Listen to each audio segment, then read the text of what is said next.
the night. And one man wants to rule them all. Hey there, my button-mashing brawlers!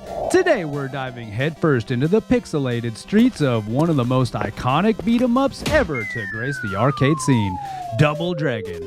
Imagine, if you will, a world where solving disputes with your fists, and occasionally the thrown knife or barrel, was not only acceptable but encouraged. Welcome to the universe where Billy and Jimmy Lee aren't just names on a high-score screen. They're the pioneers of the side-scrolling smackdown. But before you think this is just another trip down memory lane, stick around till the end. I've got a nugget of trivia so obscure, it's like finding the secret move that lets you beat the game without breaking a sweat.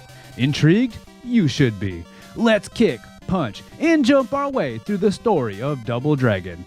In the mid-1980s, the video game industry was like the Wild West, a frontier of endless possibilities and fierce competition. Amidst this digital gold rush, a small Japanese company named Technos Japan sought to leave its mark, not with a whimper, but with a bang. Enter Double Dragon, a game that would redefine the beat-em-up genre and etch its name into the annals of gaming history. The genesis of Double Dragon can be tracked back to Yoshihisa Kishimoto, a developer at Technos Japan, whose previous work, Naketsu Kona Kunio-kun, released as Renegade outside Japan, laid the groundwork for what would become the quintessential beat-em-up experience. Kishimoto, inspired by his own experience in brawls and his love for action movies, especially those starring Bruce Lee, envisioned a game where players could navigate urban environments and dispatch enemies with a plethora of martial arts technique. Thus, the concept of Double Dragon was born, a game about two brothers, Billy and Jimmy, fighting against the Black Warriors gang to rescue Marion, the love interest. Development of Double Dragon was a blend of innovation and iteration. Technos Japan aimed to build upon the foundation laid by Renegade by introducing cooperative gameplay, a feature that was revolutionary at the time. This decision not only doubled the fun, but also the game's appeal, allowing friends to team up and take on the streets of a post-apocalyptic New York together. The game's design was influenced by American comic books and action films of the era, with its developers infusing it with a vibrant yet dystopian aesthetic that captivated players' imaginations. One of the technical challenges faced during development was the hardware limitations of the era. The team had to optimize graphics and controls to work within the confines of the available technology, leading to innovations in character animation and environmental design. The result was a game that was both visually striking and fluid with its execution, setting a new standard for what could be achieved in video games. Which leads us to the heart of Double Dragon, a tale of two brothers, Billy and Jimmy Lee, martial artists navigating the treacherous terrain of a gang-infested city to rescue Marion, the damsel in distress. It's a story that might not win any originality awards, but back in the 80s, this narrative set the stage for what would become an epic saga in the gaming world. Billy and Jimmy weren't just any pixelated protagonists, they were pioneers in a digital odyssey. Inspired by martial arts legends and the quintessential action heroes of the 80s, these characters offered a chance to step into the shoes of someone who could literally fight their way out of any situation. This resonated with players, making the brothers iconic figures in the gaming community. The plot of Double Dragon, while straightforward, tapped into the universal theme of good versus evil, a narrative choice that made the game's world immediately engaging. The simplicity of the story allowed for a focus on the game's real draw, the action. It's this simplicity, however, that belied a deeper design philosophy. The developers understood that the essence of a great game lay not in the complex narratives, but in compelling gameplay mechanics and immersive world building. Double Dragon was a canvas for players to project their action-packed fantasies onto, with Billy and Jimmy serving as the avatars for these vicarious adventures. Moreover, the dynamic between the two brothers introduced a novel element to the gaming world: cooperative play. This wasn't just about taking turns to beat the digital thugs, it was about teaming up to take on the world, creating a shared gaming experience that was rare at the time. Yet, in a twist that no one saw coming, the game's finale pits the brothers against each other in a fight over Marion's affection if they both reach the end together.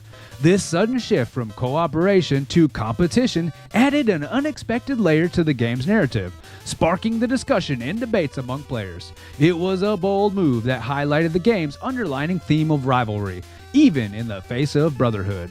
The characters of Double Dragon extended beyond the digital realm, inspiring comic books, animated TV series, and even a live-action movie.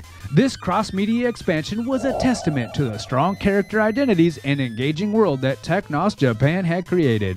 The Lee brothers became more than just video game characters. They were icons of pop culture, embodying the spirit of 80s action heroes and the timeless appeal of martial arts. Now, as we dive into the world of Double Dragon, we're not just stepping into any beat-em-up game. We're entering a dojo of innovation where every punch, kick, and elbow strike set new standards for the genre. The gameplay mechanics of Double Dragon were a masterclass in simplicity meeting depth, a balancing act that few games at the time could execute with such finesse. At its core, Double Dragon presented a straightforward objective: march through the streets, beat up the bad guys, and save the girl.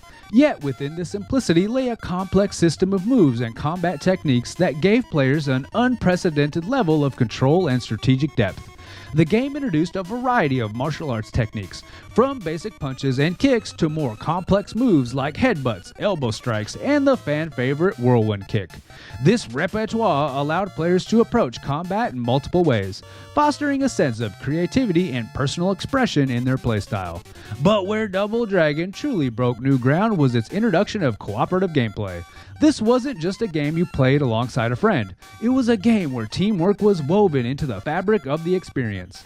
Players could coordinate attacks, strategically position themselves to outmaneuver enemies, and even save each other from being grabbed by foes. This level of interactivity was revolutionary, transforming the game from a solo adventure into a shared journey through the crime-ridden streets. However, the innovation didn't just stop at cooperative play. Double Dragon was one of the first games to introduce a dynamic difficulty system that adjusted based on the number of players. Playing with a friend not only changed the way you approached combat, but also how the game responded to your presence. This added an extra layer of challenge and replayability, encouraging players to tackle the game in different ways to discover the optimal strategy for victory. Comparatively, Double Dragon set itself apart from the contemporaries like Renegade, or even Final Fight, which would follow in its footsteps. While these games contributed to the beat-em-up genre in their own right, Double Dragon's blend of cooperative gameplay, a diverse combat system, and a dynamic difficulty level created a unique experience that was both challenging and deeply rewarding. The impact of Double Dragon's gameplay mechanics extended far beyond its initial release. It laid the groundwork for countless successors, influencing the design of future beat-em-up games and even other genres. The idea of cooperative gameplay, in particular, would be a staple in video games, evolving in various forms and continuing to be a beloved feature among players. When Double Dragon hit the arcades in 1987, it wasn't just another coin-op game. It was a phenomenon that would go on to shape the landscape of video gaming for years to come. But what exactly propelled this game from arcade cabinets to cultural icon status? The answer lies not just in the thrill of its gameplay, but also in its impressive sales performance and the indelible mark it left on pop culture.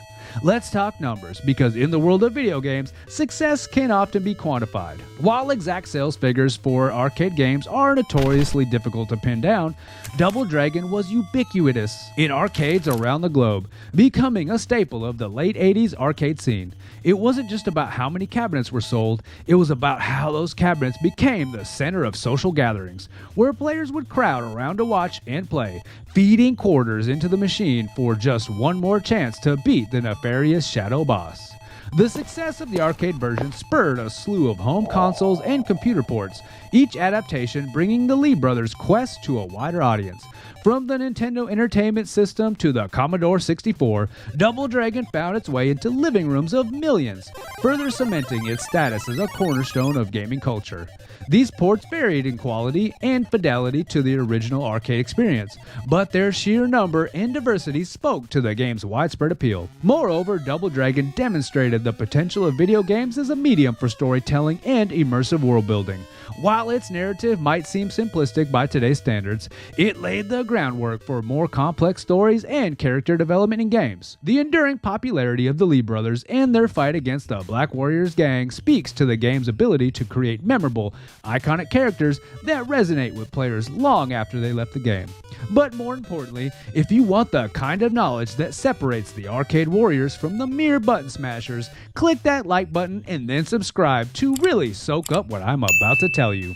First up, did you know that Double Dragon was one of the pioneers in the realm of video game Easter eggs and secrets? For instance, there's a technique known as the invisible object glitch.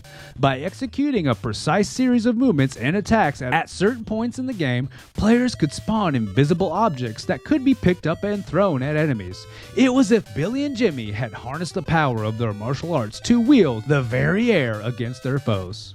Then there's the character model swap glitch, a quirky trick that allowed players to transform enemies into clones of Billy and Jimmy.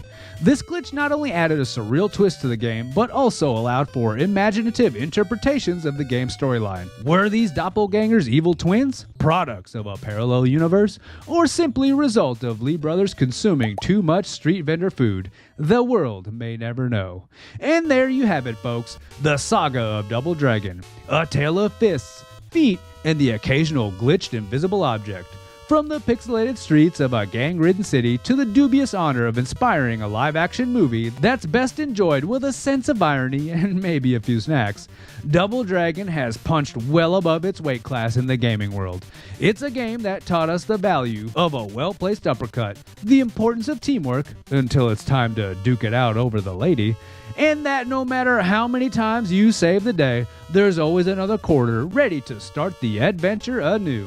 So here's to Billy and Jimmy, the original bros, before, well, you know.